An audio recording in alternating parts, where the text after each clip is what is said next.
Dans les années 90, le football est un jeu de rôle. Les postes sont fixes, les lignes sont droites, les consignes sont claires. Un défenseur défend, un attaquant attaque. C'est simple, c'est structuré, c'est presque militaire. Et au milieu de cet ordre, il y a une anomalie. Un joueur qui ne respecte rien de tout ça. Un joueur qui court trop, qui attaque trop, qui frappe beaucoup trop fort pour le poste qu'on lui a assigné. On ne sait pas où le mettre, alors on le laisse jouer.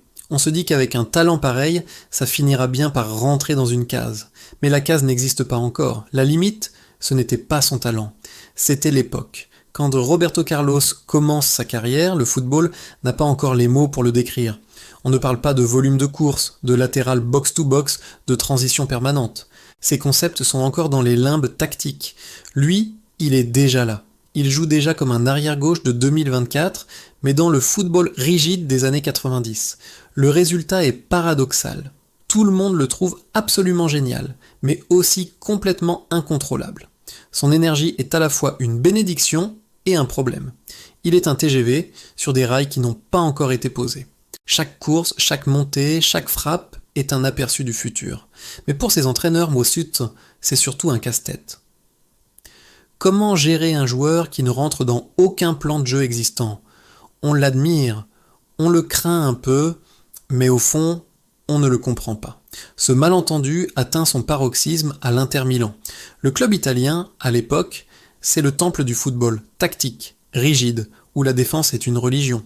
La prise de risque est mal vue, le respect du poste est non négociable. Et au milieu de ça débarque Roberto Carlos. Lui, il joue déjà comme s'il était en 2005, avec l'audace et la liberté des latéraux modernes. Le choc des cultures est total. Ce n'est pas un échec de niveau, c'est un échec de compréhension. Roy Hodgson, son entraîneur, veut en faire un ailier, puis un milieu, ne sachant que faire de ce défenseur qui passe son temps à attaquer. L'Inter ne voit en lui qu'un électron libre, un joueur indiscipliné. Alors il part. Et au moment où il quitte Milan, personne ne réalise encore qu'ils viennent de laisser partir non pas un simple joueur, mais un prototype du football de demain. Et puis, il arrive au Real Madrid. Et là, pour la toute première fois de sa carrière, on ne cherche pas à le freiner. Au contraire, on lui donne un couloir et on lui dit « Vas-y ». Le club accepte le déséquilibre qu'il crée. Mieux, il construit autour. Son jeu, autrefois perçu comme un problème, devient une arme stratégique. L'équipe accepte de payer le prix tactique de ces montées incessantes parce qu'elle comprend que le gain offensif est immense. Roberto Carlos ne joue pas mieux qu'à l'Inter, il joue exactement de la même manière. La différence, c'est que le contexte a changé. Le Real Madrid des Galactiques est une équipe qui pense en termes de talent pur, pas de schéma rigide. C'est l'endroit parfait pour lui. Pendant que les autres équipes cherchent encore l'équilibre, Madrid mise sur le déséquilibre. Et le football, tout doucement, commence à le rattraper.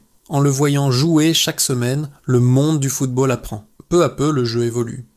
Les latéraux commencent à monter plus haut, plus souvent. Les systèmes tactiques s'adaptent pour intégrer ces nouvelles fonctions. Les entraîneurs observent, analysent, et sans l'admettre, beaucoup copient ce modèle brésilien. Ce que les autres découvrent, progressivement, lui, le fait déjà depuis des années. Mais être un pionnier a un coût. Jouer en avance, ça veut dire jouer sans filet. Il n'y a aucune gestion de l'effort pensé pour ce type de profil, aucune protection tactique spécifique, aucune anticipation des risques.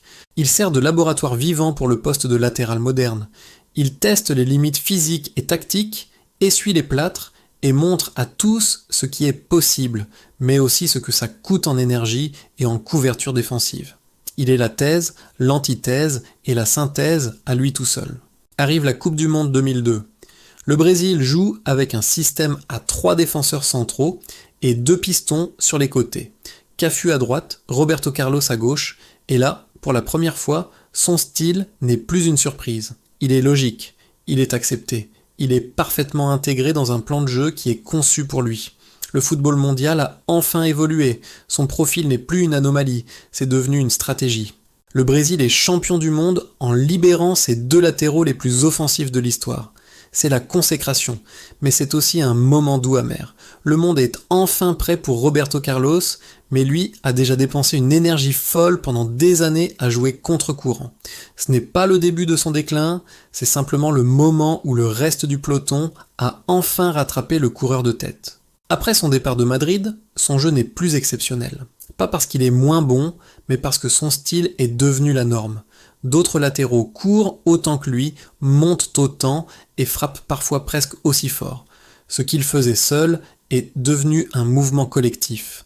Des joueurs comme Maicon, Dani Alves, Marcelo, puis plus tard Trent Alexander-Arnold ou Achraf Hakimi sont ses héritiers directs. Ils arrivent dans un football qui a déjà intégré ce rôle. Leur tâche est plus simple car le chemin a été défriché. L'avantage de Roberto Carlos, cette avance sur son temps, disparaît progressivement. Non pas parce qu'il régresse, mais simplement parce que le football l'a enfin rejoint. Il n'est plus l'exception, il est devenu le modèle. On dit souvent que Roberto Carlos a redéfini le poste de latéral gauche. Mais la réalité est plus profonde que ça. Il n'a pas seulement changé un poste, il a joué un football qui n'existait pas encore. Il était un joueur du futur coincé dans le présent. La limite pour lui n'a jamais été le talent. Ce n'était pas la volonté, ni même son corps qui semblait infatigable. La véritable limite, c'était le temps. Il était en avance. Et dans l'histoire du sport, rares sont les athlètes qui arrivent à survivre assez longtemps pour que le jeu qu'ils pratiquent devienne enfin celui de tout le monde. Lui, il a réussi. Et c'est peut-être ça son plus grand exploit. Merci de m'avoir écouté. N'oubliez pas de vous abonner pour ne pas rater les prochaines histoires.